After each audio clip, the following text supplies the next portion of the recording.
Salve, salve, gente. Bem-vindo a mais uma quinta-feira, mais uma live do nosso Hobby News. Vamos começar daqui a pouco, aguardando a nossa convidada. Hoje a gente vai trazer a psicóloga infantil Bruna Medeiros. Gente, ela é muito boa.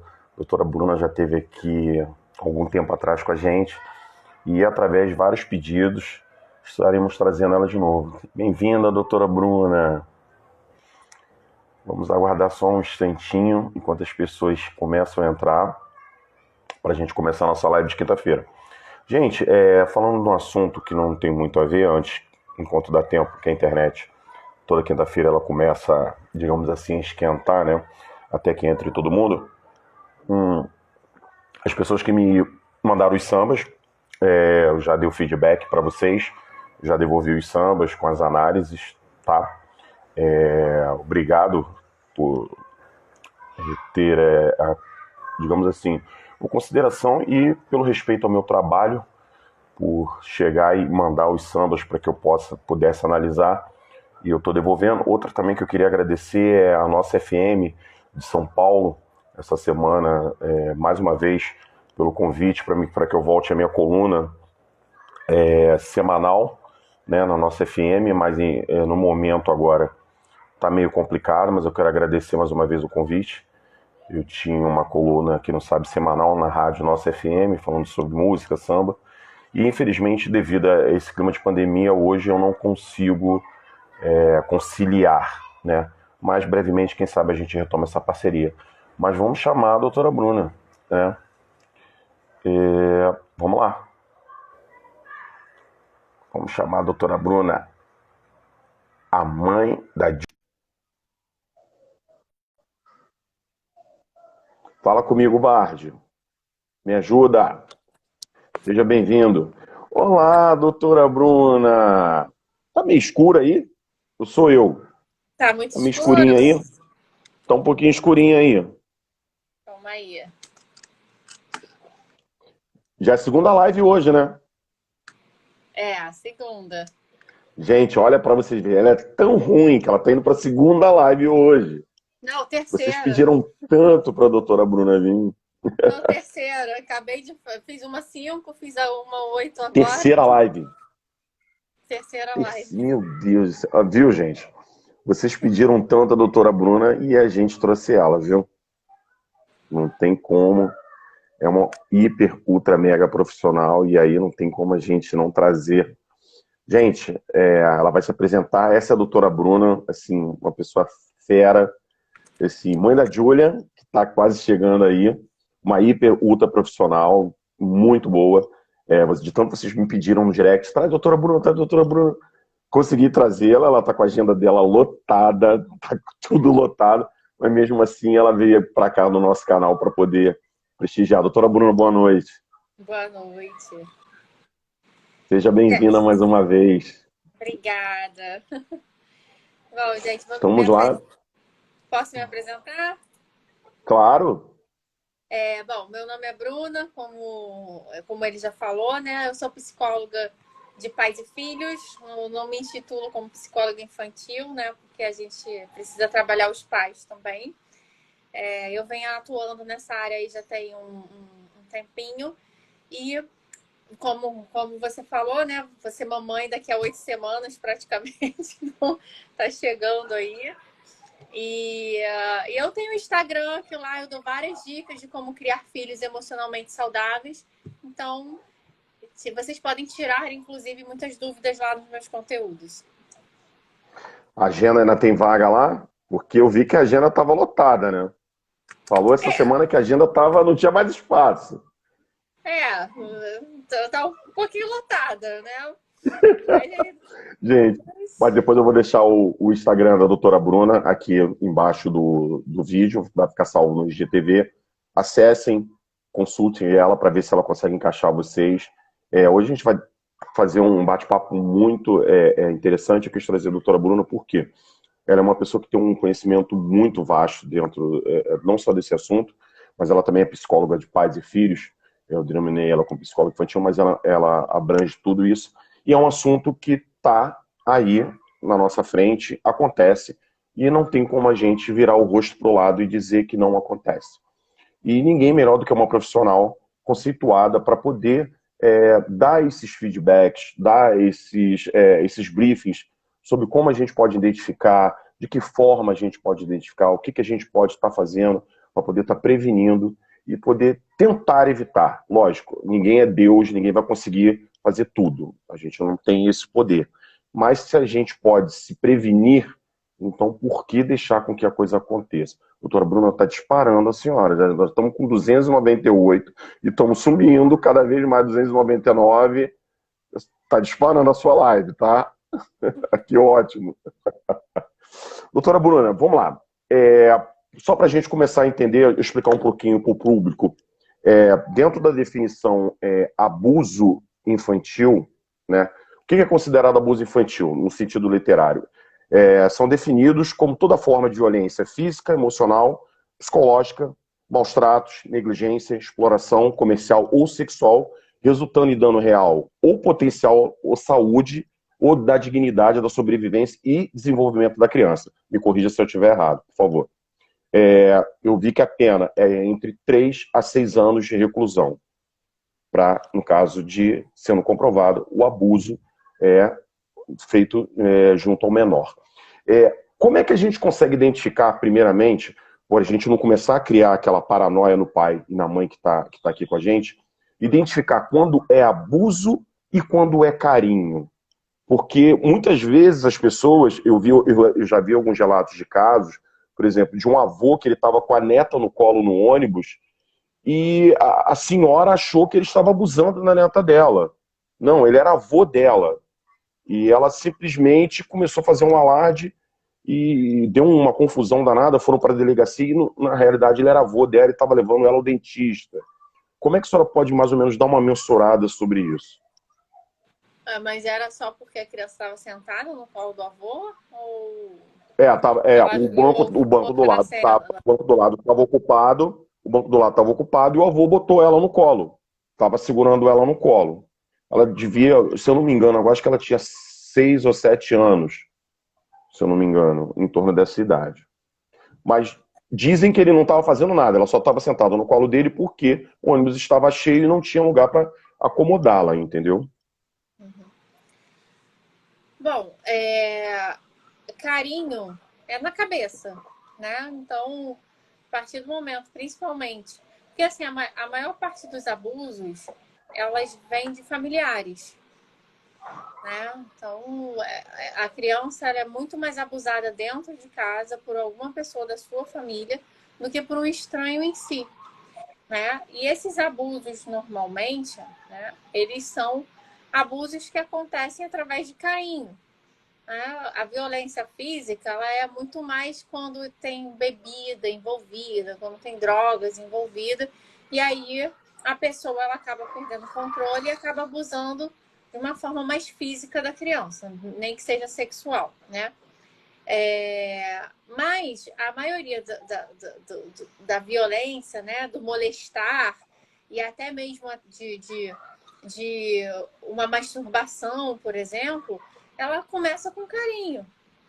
Ela começa com uma sedução, uma conquista.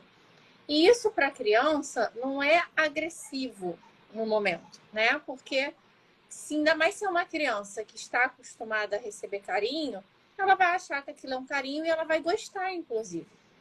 Por isso que é muito difícil, às vezes, a gente detectar o abuso sexual. Por quê? Porque a criança ela acaba gostando. Um prazer. A criança ela tem prazer, gente. E a gente não pode negar isso. Isso não tem que ser um mito para as pessoas. Tá? Ela não tem a maldade que um adulto tem em relação ao sexo. Mas ela sente prazer. Né? Ela tem um corpo e esse corpo tem hormônios ali. Tá? Então ela sente prazer sim. E o adulto sabe disso. Né? Então ele vai com carinho ali. Aí daqui a pouco vai lá e passa a mão no peito, né? Daqui a pouco vai lá e passa a mão nas nádegas, na vagina ou no pênis. E a criança, ok. Então é importante ensinar para a criança onde o carinho, até onde o carinho pode ser feito e por quem. Tá? Começa por aí. Ou seja, é ensinar a criança até onde é o limite daquilo que vai incomodar ela e ela saber dizer não, né? Não, Às aqui vezes não não. é nem incomodar a criança, porque como eu falei, às vezes a criança gosta, mas é da criança começar a perceber o quando não é certo isso. Ela começar a ter cuidado com o próprio corpo dela. Entendeu? Sim, sim, sim. E quais são os sinais que a gente começa a detectar na criança quando a criança está sendo vítima de abuso infantil, doutora Bruna? Ela muda o comportamento? Quais são os primeiros sinais que ela começa a dar para a gente poder ter essa atenção? Então, quando é um abuso muito forte, e olha só, abuso, gente, não é só o sexual, tá? Ela pode estar sofrendo uma violência verbal, ela pode estar sofrendo uma negligência, ela pode estar sofrendo uma alienação parental, ela pode estar sofrendo, inclusive, um abandono presente.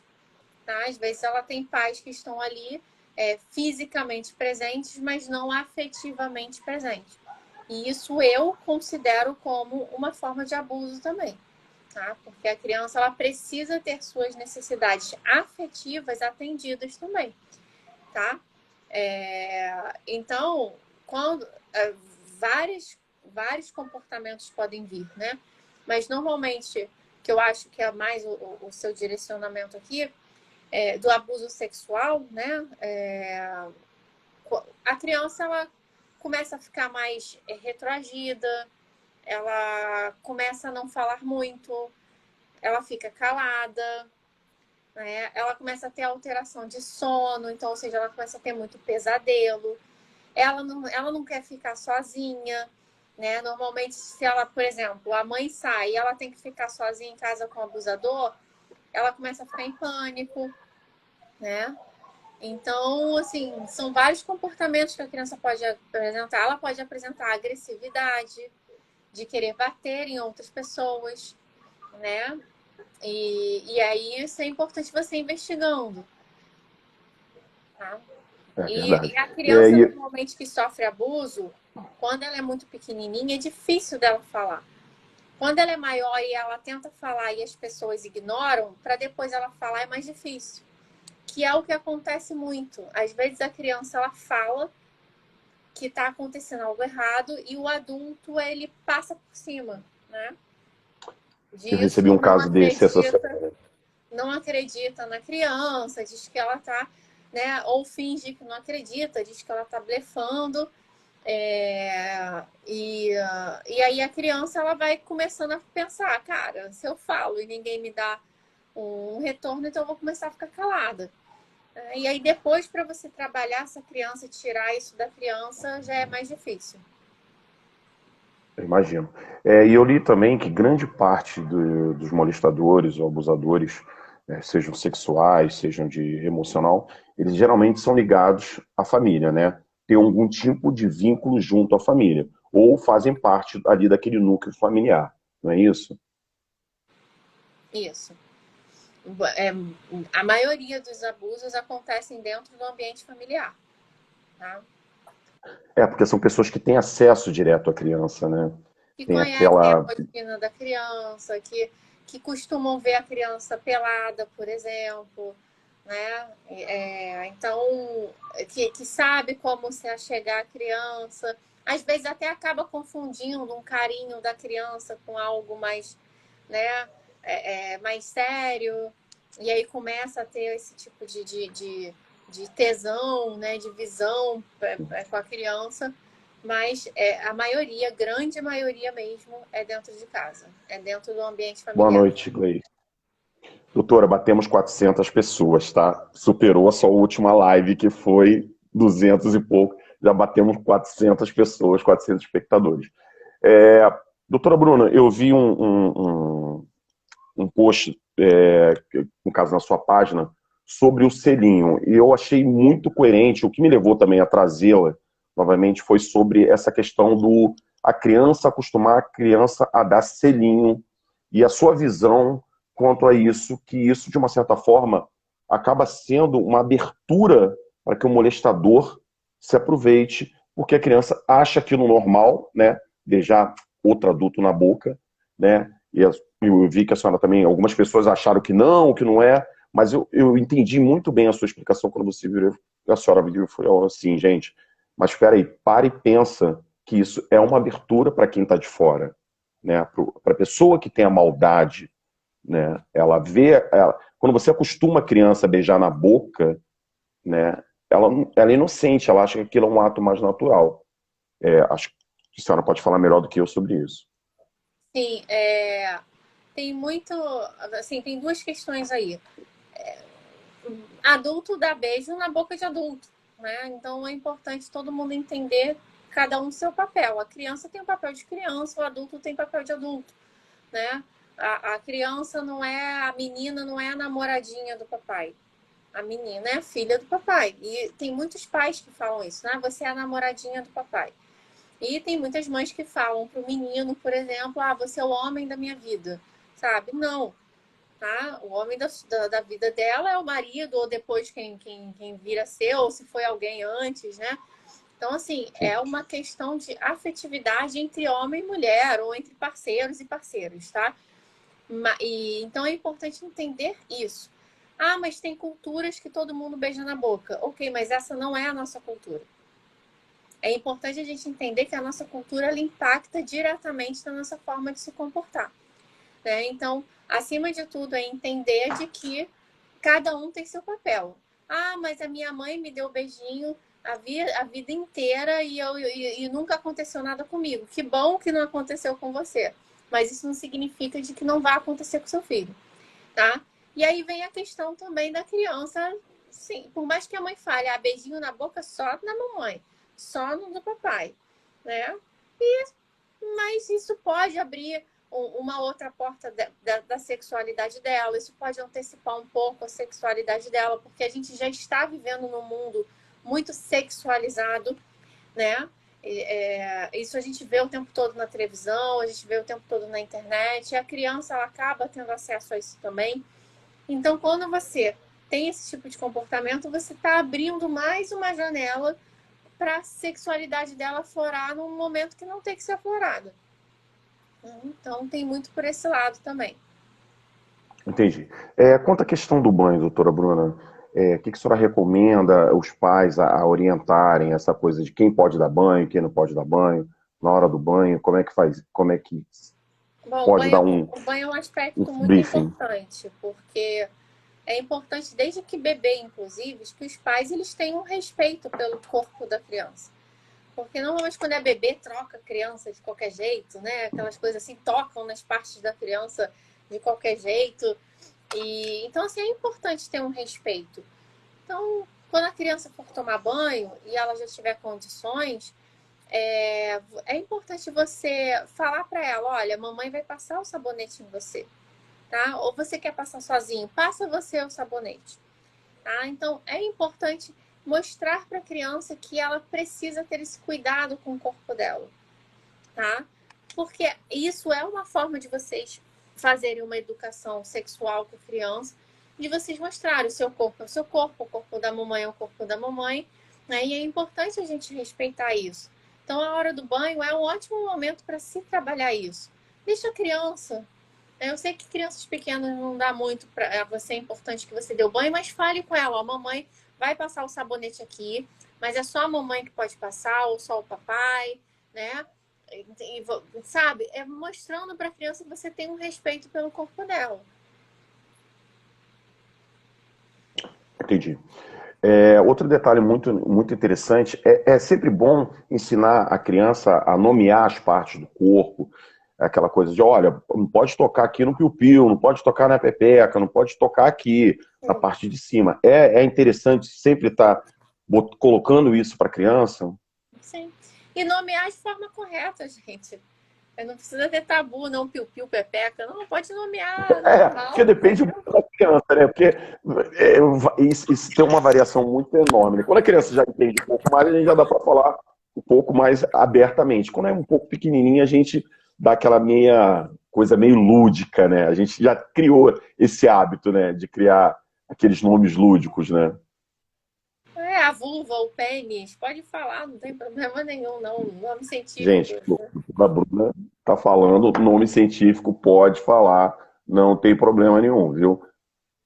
Aí, a especialista está Não tem falando para problema vocês. nenhum. Porque é muito mais um medo dos pais. Essa questão sexual é muito mais um medo dos pais. Uma insegurança em conversar com a criança sobre sexo, né? Principalmente quando a criança começa a perguntar, que existe essa fase, né? Então os pais ficam assim, meu Deus, o que eu vou responder? O que eu respondo? Ah, responde o que a criança está perguntando, né?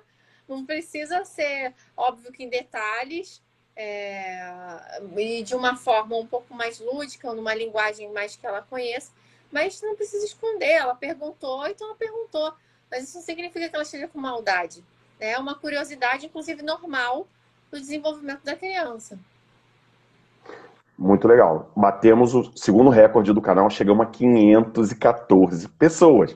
Estamos subindo cada vez mais. Vamos que vamos.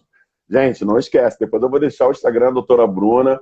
Vai lá no Instagram dela, quem tiver alguma dúvida, quiser alguma consultoria, vai lá. É só entrar no Instagram dela. Obrigado mais uma vez, toda quinta-feira, vocês aqui de novo. Doutora Bruna, outra coisa, é sempre bom orientar as crianças sobre essa coisa de troca. Ah, te dou um carinho, te dou um doce, te dou um brinquedo. Tá orientando, olha só, não existe isso. Vão te dar um doce e eu deixo fazer um carinho em você. É Sim. muito legal isso. Tá passando isso para criança. Porque criança é facilmente comprada, né? Então, se você conversa muito com ela e ensina muito a ela, você não pode aceitar nada de estranhos, tá? Presentes só do papai e da mamãe, ou só com mamãe e papai perto. É importante isso. E o diálogo é sempre digamos assim, uma ferramenta que os pais têm que ter com os filhos para ele poder abordar certos assuntos, né? Deixar a criança à vontade para ela poder conversar, né? Sim, com certeza. Mas Para essa que ela questão não de se comprar a sinta. criança, isso também uma das ferramentas que os abusadores usam para abusar da criança. Eu li sobre isso. Eles geralmente são esses tipos de trocas, né? Eu te dou isso, aí você deixa eu fazer um carinho, eu te dou um brinquedo, eu te dou um doce, né? Eles usam dessa perversidade, digamos assim. Agora veio uma pergunta aqui, vamos lá. O pessoal está começando a perguntar. Peraí, deixa eu ver. Obrigar a criança a beijar alguém que ela não queira. Isso aí é legal, não é? Não, não é legal. Tá? Você ensinar a criança a ser educada é diferente. Né? Oi, bom dia, você ensinar a criança a cumprimentar. Mas não force a criança a abraçar, não force a criança a dar beijinho, principalmente em pessoas que ela quase não vê, tá? Então, porque isso é muito íntimo. E isso pode mostrar para a criança de que qualquer pessoa ela pode abraçar e beijar, né? E além disso, de que, cara, ela não quer, ponto e acabou. É diferente dela ser educado.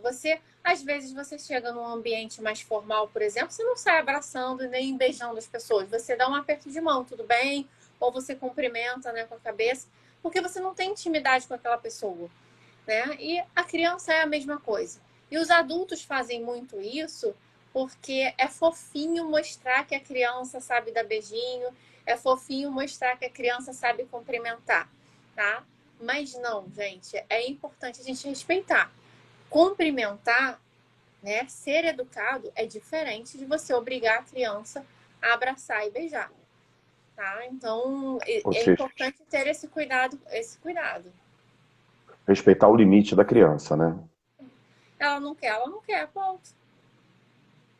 Entendi. Outro detalhe também muito importante, como é que os pais podem ensinar as crianças a dizerem não quando algo está incomodando, quando está constrangendo ela, quando o estranho vem, ela fala, olha só, não, eu não quero, meu pai, minha mãe falou isso, minha mãe falou isso. Como é que o Não, pai pode estar orientando a criança sobre isso? é quando acontecer dizer que vai chamar a mãe, dizer que vai chamar o pai. Né? Isso não é legal. Eu vou chamar minha mãe, entendeu? Porque dependendo da idade da criança, se você der um texto para ela falar, ela vai se enrolar, entendeu? Então é só dizer, ó, quando Sim. alguém estiver colocando a mão nessa parte, você chama a mamãe, entendeu?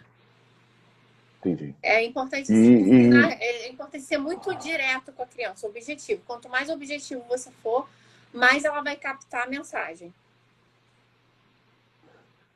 ou seja, a gente está sempre orientando, ou seja, o diálogo sempre é a base para trazer a criança para a gente e criar aquela confiança dela estar se abrindo, né, doutora Bruna? Sim. Bom, o diálogo, ele é base para tudo, né, na nossa vida. Sim, sim, sim. Não é porque os pais, muitas vezes, porque a criança às vezes é um pouquinho menorzinha, ele acha que talvez a criança não vai entender, não vai compreender, aí fica naquele receio, não, não vou falar, porque... Mas, gente, a doutora Bruna já falou, criança entende. Depende da forma como se coloca, não é verdade, doutora Bruna? Desde bebê você já pode conversar com a criança. O bebê, ele não entende a palavra literalmente, mas ele entende a sua expressão facial, ele entende seu tom de voz, né? Ele entende a sua expressão corporal, ele entende a intenção que tem por trás das palavras. Então, sim, o diálogo, ele pode ser desde que a criança está na barriga, inclusive, tá? Então, quanto mais você dialoga com a sua criança e quanto mais cedo for, melhor, entendeu? Sim. E, consequentemente, essas crianças que geralmente sofrem esse tipo de abuso, seja sexual, psicológico, quando é adulto, elas começam a desenvolver outros tipos de síndromes, né? Não necessariamente síndrome, né? Mas ela provavelmente ela vai ter prejuízos em algumas áreas da sua vida, né? Então pode se tornar uma pessoa que só entre em relacionamentos abusivos, por exemplo, né? Porque ela aprendeu que ser amada dessa forma. Né? Pode se envolver com drogas, sabe? Então, é, são vários tipos de comportamentos que podem vir, mas não necessariamente uma síndrome. Não que ela venha desenvolver um transtorno, uma doença, tá? Mas ela pode ter alterações, assim, ter, ter comportamentos durante a vida e atrair situações para ela durante a vida muito sofridas. Tá? E isso lá na frente, obviamente, pode desencadear uma depressão, por exemplo. Entendeu? Mas É, uma porque, síndrome em si, não é uma regra, tá? sim, mas de qualquer forma vai sofrer alguma consequência lá no futuro, né? Sim, Hum. sim. Inclusive, quando eu estava fazendo a pesquisa sobre esses casos, de pessoas que, na época, né, não tinham essa abertura com os pais, ou os pais não davam esse tipo de abertura e sofreram abusos, ficaram caladas, levaram isso durante uma grande parte da vida, e isso causou vários tipos de danos psicológicos, tipo se autoanular, como você já citou aqui, relacionamentos abusivos, devidos a esse tipo de situação, que e não é uma coisa que vem de agora, né? Vem Não. de lá de trás, mas que agora sim, nos tempos, algumas décadas para cá, foi começada a ser, a coisa foi colocada de uma forma mais explícita, né? E não sendo permissiva, né? Pessoas, por exemplo, que. Porque assim, a gente adota um personagem para a gente se refugiar durante a nossa vida, né?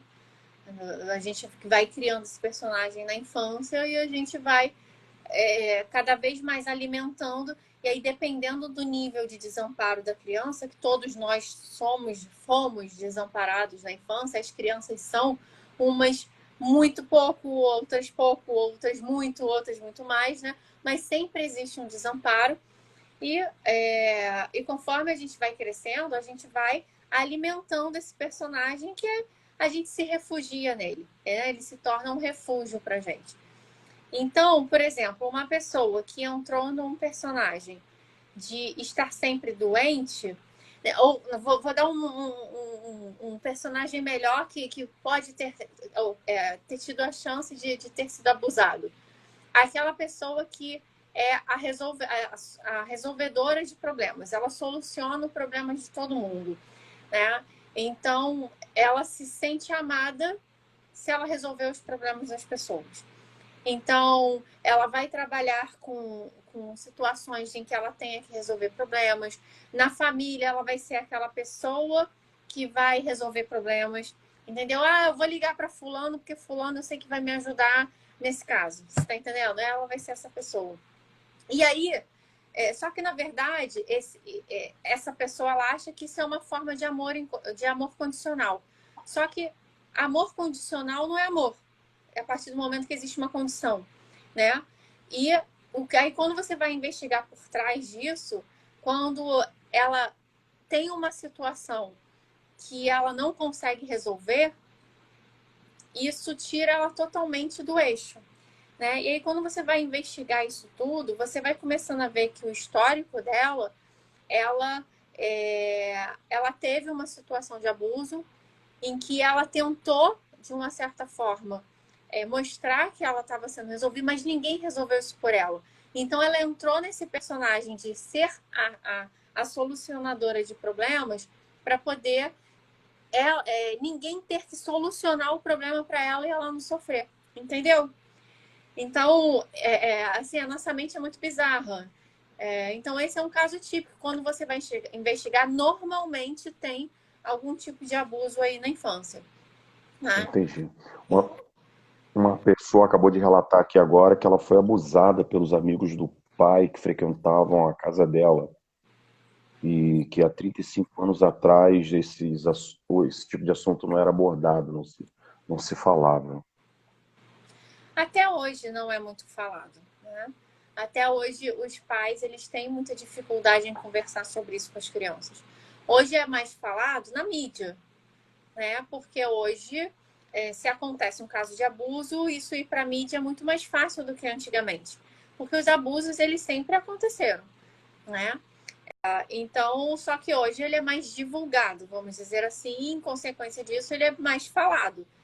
Mas mesmo assim, existe um tabu dentro das casas das pessoas em falar, inclusive, sobre o sexo. Né? Uma relação, você ser completamente aberto com seu parceiro, com a sua parceira e falar sobre isso abertamente. Isso é ainda um tabu, isso ainda é muito vergonhoso para as pessoas, elas não se sentem seguras e, obviamente, passar isso para a criança também vai ser uma dificuldade. Entendi. Doutora Bruna, pegando um gancho que a senhora tocou agora mesmo, essa questão da criança falar para os pais e os pais não acreditarem.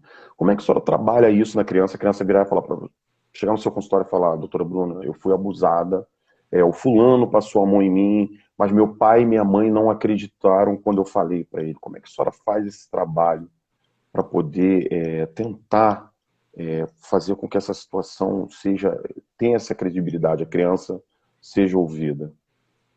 Então, a gente tem que investigar várias coisas aí, né? Quando uma criança chega falando, e eu já trabalhei com crianças que sofreram abusos e violência doméstica, né? Então, para uma criança chegar para você e falar, é porque ela já está num nível, né, muito hard, vamos dizer assim, de sofrimento. Sim. E eu já tive uma paciente que ela ficou 6 meses, e 6 meses ela calada. Ela não abria a boca em nenhuma consulta, né? E aí, quando eu consegui tirar algo dela, que foi através de um desenho, ali eu descobri de que ela estava sendo abusada, né? Então, você vai tentar abordar a criança, entender o que está acontecendo, mas nem todas as crianças sabem falar ou conseguem falar. E aí você tem que chamar os pais, né? E quando você comprova isso, é importante você entender. É muito louco isso que eu vou falar, né? Mas é importante você entender a história dos pais dessa criança também. Porque, por exemplo, tem várias mulheres que são criticadas quando elas apanham do marido e elas não denunciam esse marido. Né? Elas são criticadas, porque você é idiota, você sabe, é babaca, você é burra, enfim, elas são muito criticadas. E aí, quando você vai olhar o histórico dessa mãe, a mãe dela também foi, a avó também foi, a bisa também foi. E aí isso se torna uma condição familiar para se viver, para ser amado. Entendeu? Então, quando você percebe determinados tipos de repetições, né, que a gente chama de transferência geracional nessas famílias, é importante a gente tentar cuidar dessa mãe também. Não já ir denunciando ela para o conselho tutelar, por exemplo, né? E fazendo essa separação das duas. Tem pessoas que podem falar assim, Bruna, que absurdo, essa criança está sofrendo. Mas é importante tratar a mãe também, tá? Não é virar e olhar para a história da mãe e ter pena dessa mãe e continuar deixando as duas convivendo. Não. Essa mãe também precisa de cuidado, essa mãe também precisa de atenção, para que as duas juntas consigam ir saindo desse personagem que foi intitulado para elas. Ó, você é uma mulher que é submissa e que para você ser amada você precisa apanhar, entendeu? E tentar transformar isso. Quando isso se torna uma situação que, vamos dizer, que está impossível, né, de ser transformada, aí sim a gente precisa levar esse caso para o conselho tutelar, entendeu? Mas é Entendi. importante ter esse cuidado, tá? Porque acaba como fiz seu próprio relato agora, passando uma coisa de geração para geração, porque acaba se tornando um ciclo vicioso. Uma que vê a outra, que acha aquilo normal, que vai passar para a mãe, que vai passar para a filha, que vai passar para a neta, né?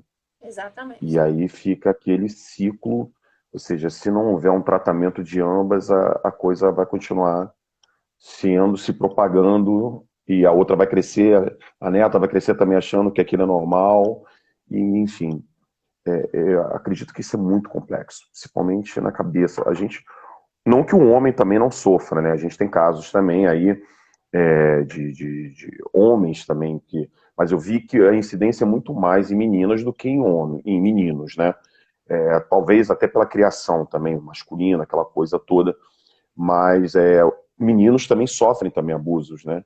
A gente teve casos aí como o próprio técnico da seleção brasileira de ginástica olímpica que abusava, né, dos atletas. Ele treinava elas e eles desde pequeno, mas elas iam crescendo ali com ele, desenvolvendo, e ele falando que aquilo era normal, né? Aquela coisa de ver eles tomar banho, de entrar na hora que eles estavam se trocando, de tocar, né? E eu lembro que no seu post a senhora fez uma colocação muito legal, que o abusador ele nunca chega de forma agressiva. Ele sempre chega da forma mais amena para conquistar a confiança da criança, não é isso? Sim, só em casos de... Normalmente, quando eles chegam em forma agressiva, ou tem algum distúrbio, né, psicológico, mas normalmente tem álcool envolvido, tem drogas envolvidas, então a alteração comportamental existe, né? Então, às vezes vem a agressividade e aí esse abuso ele é mais agressivo, mais violento. Mas normalmente ele vem pacífico, né? Muito bonzinho, muito da paz para conquistar a É, criança. porque é assim que ele cria a aproximação, né? Que ele começa a conquistar a confiança da criança para ter aquela proximidade, É. e a partir dali. E muitas crianças elas só entendem que elas foram abusadas quando elas chegam na adolescência, né? Que elas começam a ter consciência de que aquilo foi um abuso, entendeu? Se molestar, porque como eu falei, a criança ela gosta, né? Dependendo de como seja, ela gosta de um carinho, né? Ela sente prazer. E aí, quando chega na adolescência e que ela percebe de que aquele tio estava abusando dela, aí vem um processo de vergonha, aí ali ela toma a decisão de isso virar um conteúdo traumático ou de dela conseguir trabalhar isso e seguir em frente. Mas normalmente a criança não, ela não tem essa noção. E inclusive nós tivemos há pouco tempo esse caso da menina de 10 anos, né? Que foi engravidada lá pelo tio, que isso gerou uma polêmica a nível nacional. Algumas pessoas ficaram contra, enfim. criou-se um racha, digamos assim, de alguns conceitos. Mas, para mim, dentro do meu conceito, uma criança de 10 anos não tem o discernimento, gente, de optar, né? Tem que deixar a criança escolher. Peraí, a gente está falando de uma criança de 10 anos, né? A gente não está falando de um adolescente, a gente não está falando... Como assim deixar uma criança gerar uma outra criança, né? Algumas pessoas aí, sei lá, enfim, não sei se é alienadas, eu não sei o que passa por dentro da cabeça dessas pessoas, esses conceitos que, você vai assassinar. Gente, peraí. Porque ainda existe muito uma crença de que criança é criança, criança não entende nada, criança passa, entendeu? Existe muito essa crença também. E quando a gente começa a entender de que a criança é um ser humano, de que ela tem sentimentos, né, de que ela tem os mesmos direitos que a gente adulto tem, a gente começa a ver a criança de uma forma diferente. Essa questão do abuso, as pessoas olharam muito mais para o bebê, né, para o aborto em si, do que para a história de vida dessa criança, para o tanto de sofrimento que ela teve, porque ela é criança. Se fosse uma mulher, um adulto, talvez começassem a olhar, nossa, coitada, né? Olha como é que ela sofreu, entendeu? Mas como ela é uma criança, né? E a criança, ela é muito olhada de cima para baixo, né? Tipo, você é uma criança. Então, as pessoas não têm muito essa... às vezes não é nem maldade, não. É uma questão cultural mesmo. É uma questão enraizada. Sim. Que tem ali. Entendeu? E eu li, doutora Bruna, que esses casos como esses, aí para o interior, geralmente mais para o Nordeste, né, que são bem mais afastados, em alguns casos eles tratam isso como de forma normal, né? A criança de 10, 12 anos lá engravidar, né? E cai dentro daquela que só ficou a cultura dele. É porque antigamente a menina, ela engravidava cedo, ela menstruava cedo. Né? Se a gente for pegar o nosso... Se a gente for pegar o nosso histórico, as mulheres casavam muito cedo, as mulheres menstruavam muito cedo, elas engravidavam muito cedo, consequentemente morriam também muito cedo, né? E aí, com a evolução da sociedade, isso começou a se tardar. Só que hoje, com um amadurecimento precoce, isso está começando a se antecipar de novo. Então, hoje você vê meninas com 9 anos menstruando de novo, com 11 anos namorando, tendo relações sexuais, né, tendo filhos, inclusive. Mas essa galera lá do interior, elas ainda estão dentro dessa cultura, né, dessas gerações, que é o que eu falo, a gente herda muito das nossas gerações, né? E é uma geração que não tem muito acesso à informação. Então, elas continuam dentro desse padrão. Tá? Então, a forma dela de pensar é muito arcaica. Entendeu? E hoje as crianças também mudaram até a forma corporal, né, doutora Bruna? Não sei, pelo menos eu tenho essa percepção, porque eu tenho um filho de 12 anos, ele tem 1,80 m, olha isso. Um galalau de 12 anos de 1,80 m. E aí, a gente vê também meninas hoje com 12 anos com uma estrutura de corporal de meninas de 15, 16 anos. Né? Também teve essa evolução. E eu digo porque eu, dentro da minha casa, eu tenho meu filho, ele, apesar de ser muito grande, e eu vejo pelo tamanho dele, às vezes, eu penso que ele tem uma idade maior do que... Eu vejo ele como 15, mas ele tem 12. E aí, às vezes, eu me pego eu mesmo tendo que falar assim, opa, peraí, cara, ele só tem 12 anos. Eu não posso exigir dele uma maturidade de... Eu tô vendo o tamanho dele, mas espera aí, ele tem 12 anos, né? Então também houve também essa mudança também hormonal, corporal, tanto do menino quanto para a menina, né? Que hoje eles estão desenvolvendo de uma forma absurda, né? Sim. Exatamente. E isso é um estímulo da cultura. Tá? E aí, quando a gente antecipa a sexualidade da criança, né, você vai transformando o corpo dessa criança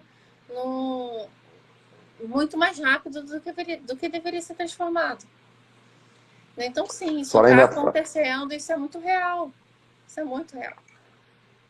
Só a favor, eu não sei, eu tenho uma percepção particular sobre isso, que criança tem que se vestir como criança.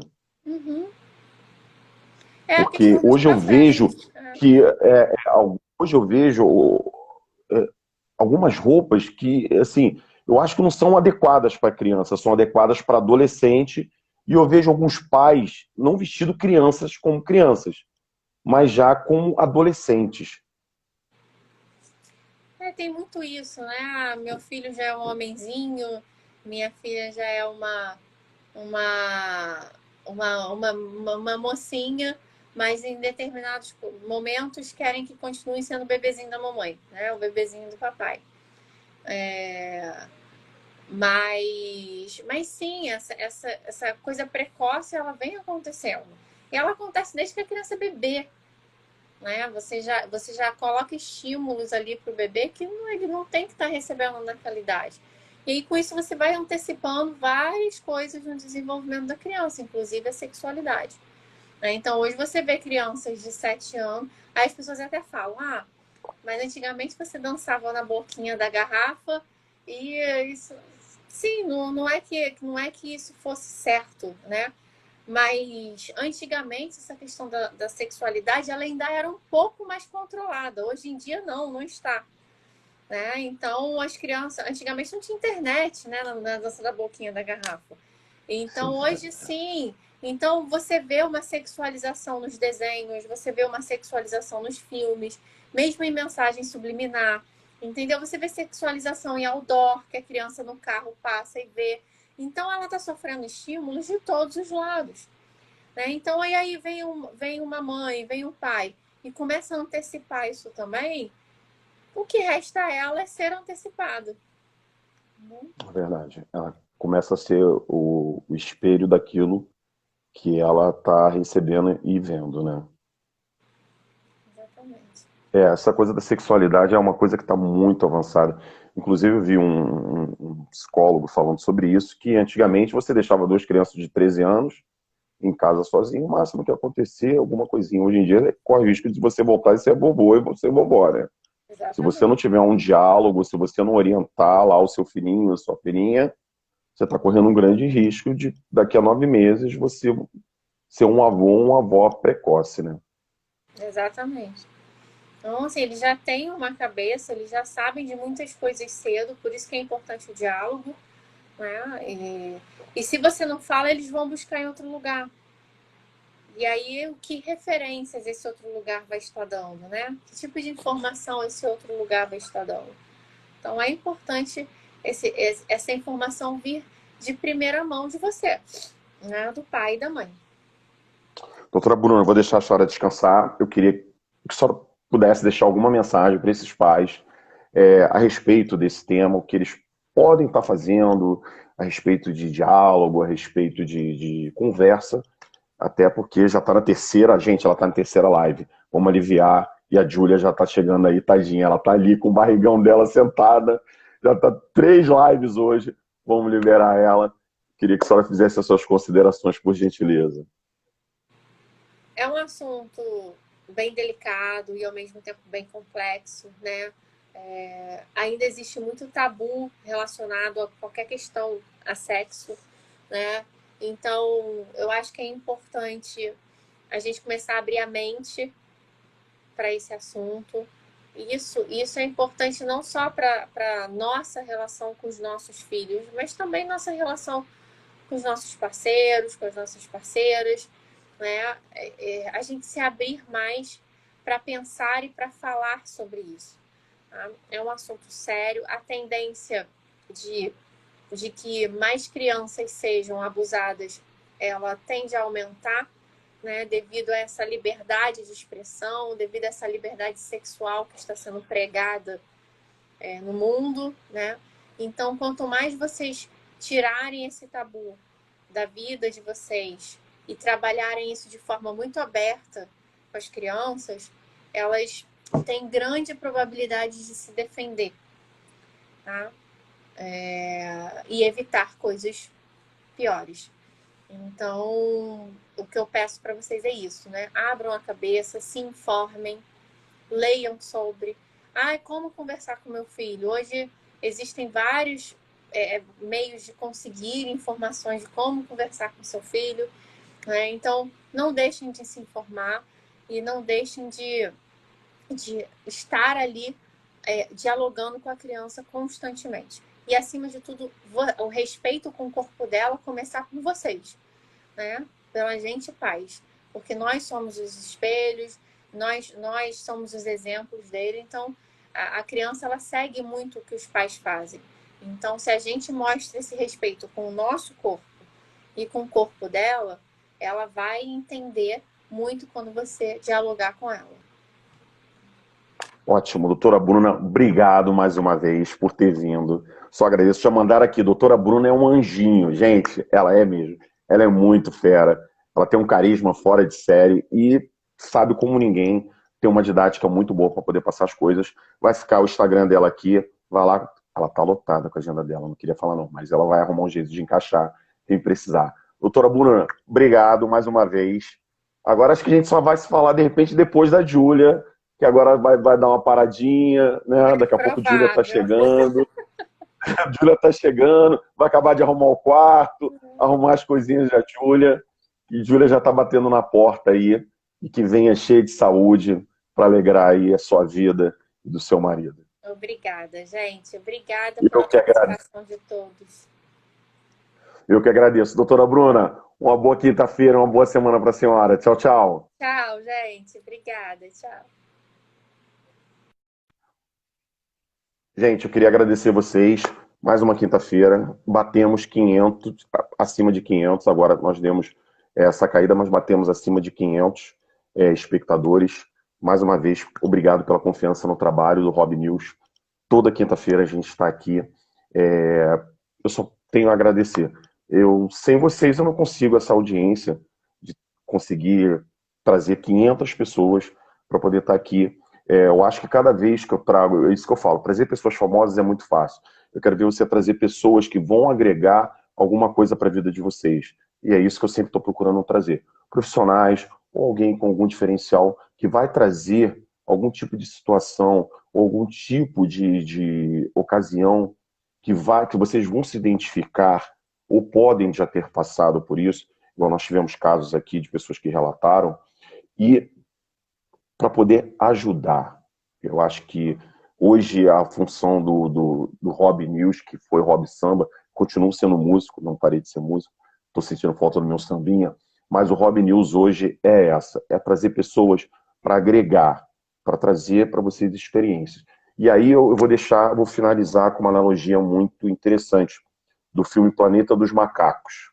O Caesar, que era o líder deles, tem uma fala dele que fala assim: macaco não mata macaco.